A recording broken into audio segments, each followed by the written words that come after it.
alors le Seigneur magnifique que Madame de Palais ôte l'espérance de toute chose, mais bien celle des choses déshonnêtes que le courtisan, s'il est aussi courtois et discret que ses seigneurs l'ont dessiné, non seulement n'espérera pas, mais même ne désirera en aucune façon. Car si la beauté, les mœurs, l'esprit, la bonté, le savoir, la modestie et tant d'autres qualités vertueuses que nous avons données à la dame sont la cause de l'amour du courtisan envers elle, la fin de cet amour sera aussi nécessairement vertueuse. Et si la noblesse, la valeur dans les armes, dans les lettres, dans la musique, la gentillesse, la grâce, quand il s'agit de parler, de converser, sont les moyens par lesquels le courtisan gagnera l'amour de cette dame, il faut que la fin de cet amour soit de la même qualité que les moyens par lesquels il y parvient. Ajoutez à cela que de la même façon qu'il y a au monde diverses sortes de beauté, de même il y a différents désirs d'hommes. Et pour cette cause, il arrive que beaucoup d'hommes, voyant une dame d'une beauté si sévère, que quand elle marche, s'arrête, fait des bons mots, plaisante, fait n'importe quoi, elle tempère toujours tellement toutes ces manières qu'elle provoque chez ceux qui la regardent une certaine révérence, s'épouvante et n'osent pas la servir. Et bien plutôt attirés par l'espérance, ils aiment ces femmes gracieuses et caressantes, si délicates et si tendres, que dans leurs paroles, leurs actions et leurs regards, elles font paraître une certaine passion langoureuse qui promet de pouvoir facilement évoluer, se changer en amour. Quelques hommes, pour s'assurer contre les tromperies, aiment certaines autres femmes qui sont si libres de leurs regards, de leurs paroles et de leurs mouvements, qu'elles font ce qui leur vient en premier à l'esprit avec une certaine simplicité qui ne cache pas leurs pensées. Il ne manque pas non plus d'autres cœurs généreux qui, parce qu'il leur paraît que la vertu consiste à vaincre les difficultés et que c'est une victoire très douce que de vaincre ce qui aux autres semble inexpugnable, sont portés aisément à aimer les beautés des dames, qui dans leurs yeux, leurs paroles et leurs manières montrent une plus austère sévérité que les autres, pour faire la preuve que leur valeur peut forcer un cœur obstiné et amener à aimer même les volontés rétives et rebelles à l'amour.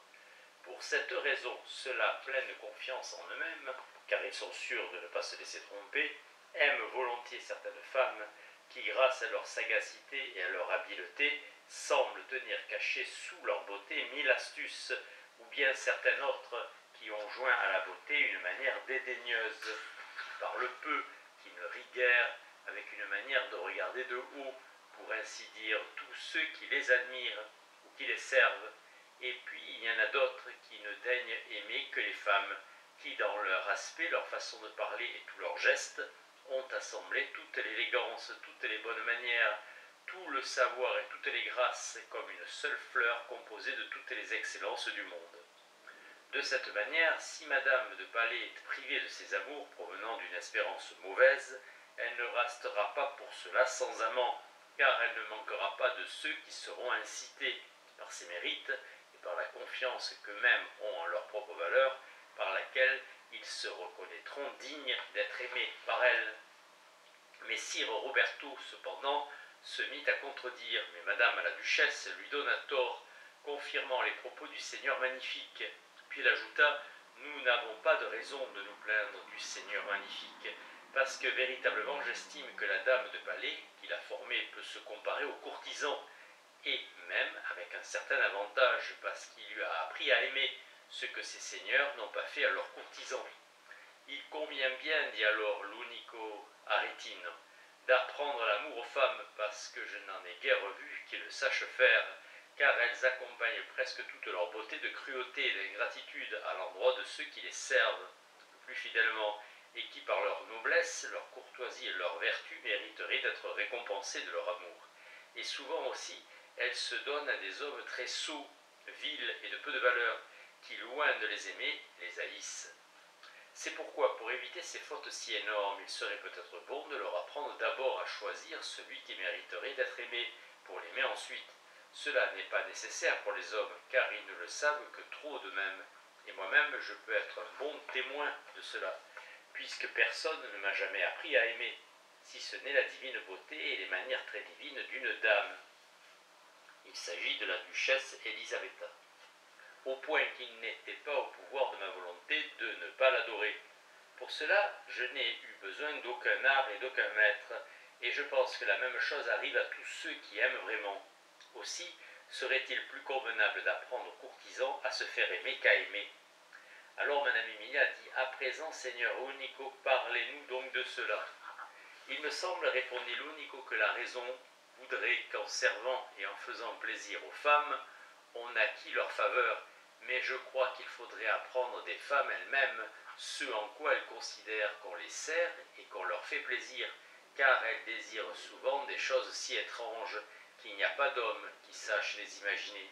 et quelquefois elles ne savent pas elles-mêmes ce qu'elles désirent. C'est pourquoi il est bon que vous, madame, qui êtes femme, et qui à bon droit devez savoir ce qui plaît aux femmes, preniez cette peine pour rendre un si grand service au monde. Si vous êtes en général agréable aux femmes, dit alors Madame Emilia, c'est une bonne preuve que vous connaissez tous les moyens par lesquels on acquiert leur faveur. C'est pourquoi il convient que vous l'enseigniez.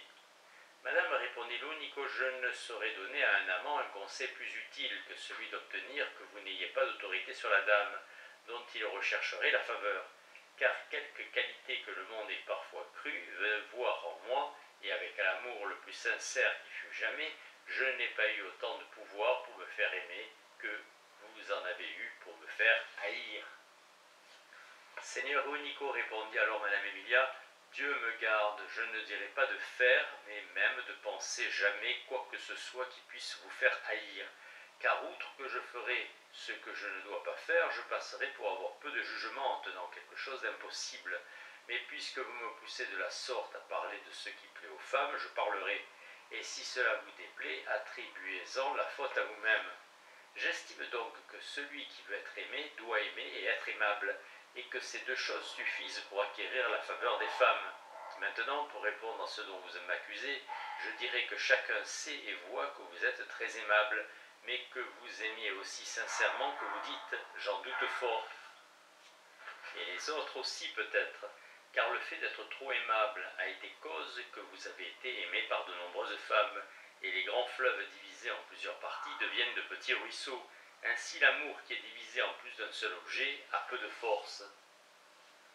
Mais vos perpétuelles lamentations et accusations d'ingratitude contre les femmes que vous avez servies, qui ne sont pas vraisemblables vu vos grands mérites, sont un moyen secret pour cacher les faveurs, les contentements et les plaisirs que vous avez obtenus en amour, et pour assurer aux femmes qui vous aiment et qui ne sont données à vous que vous ne publierez pas leur nom, et pour cela elles sont bien contentes que vous montriez ainsi ouvertement de faux amours avec d'autres, afin de couvrir les leurs qui sont véritables.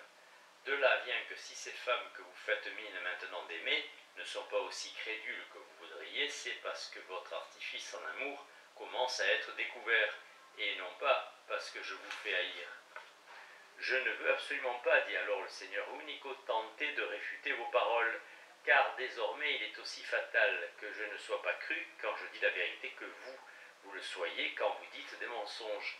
Dites plutôt, Seigneur Unico, répondit Madame Emilia, que vous n'aimez pas comme vous voudriez qu'on le crût, car si vous aimiez tous vos désirs serait de complaire à la dame aimée et de vouloir cela même qu'elle veut, car telle est la loi de l'amour. Mais votre façon de vous plaindre, autant d'elle dénote quelque tromperie, comme j'ai dit, ou véritablement prouve que vous voulez ce qu'elle ne veut pas.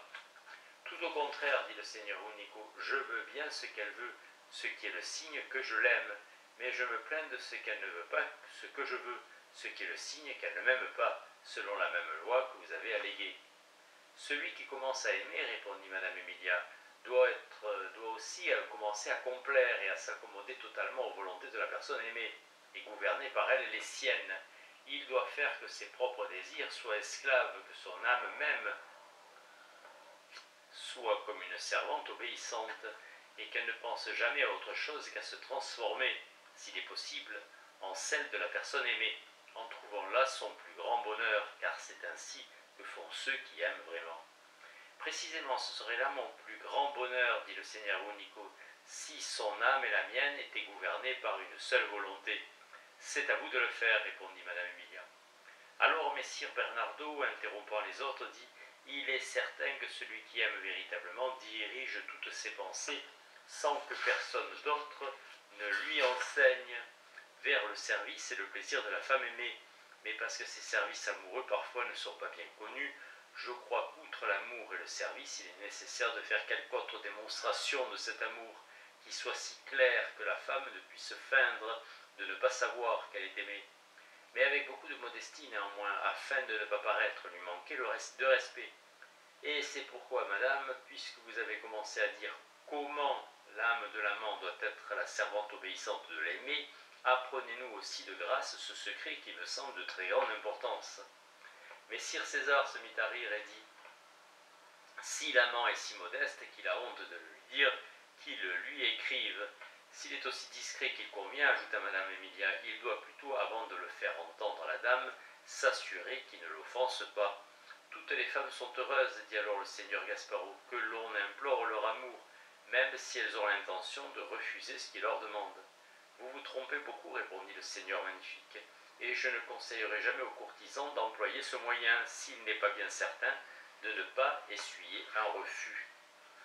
Et que doit-il donc faire, dit le seigneur Gasparo. S'il veut écrire ou parler, ajouta le seigneur magnifique, il doit le faire avec tant de modestie et si prudemment que ses premières paroles sondent le cœur de la dame et touchent sa volonté de façon ambiguë, afin qu'elle lui laisse un moyen et une certaine issue, lui permettant de feindre, de ne pas comprendre que ses propos concernent l'amour, si bien qu'en cas de difficulté, il puisse se retirer et prétendre avoir parlé ou écrit à des fins différentes,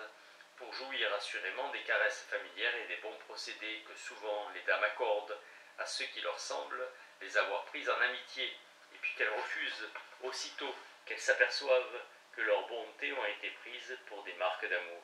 De là vient que ceux qui se hâtent trop et qui s'avancent de manière trop présomptueuse, avec furie et obstination, les perdent souvent, et à juste titre, car toute dame noble a l'impression d'être peu estimée par celui qui, sans respect, lui demande son amour avant de l'avoir servi. C'est pourquoi, à mon avis, il me paraît que la voie que doit prendre le courtisan pour faire connaître son amour à la dame est de le lui montrer par sa contenance plutôt que par ses paroles, car en vérité on connaît mieux l'affection amoureuse par un soupir, par un acte de respect ou de crainte, que par 1000 paroles, et puis de faire que les yeux soient de fidèles messagers, qui soient des ambassadeurs du cœur.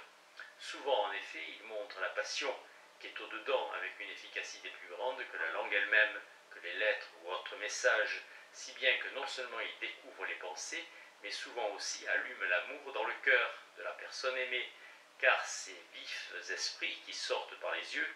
parce qu'ils sont engendrés près du cœur,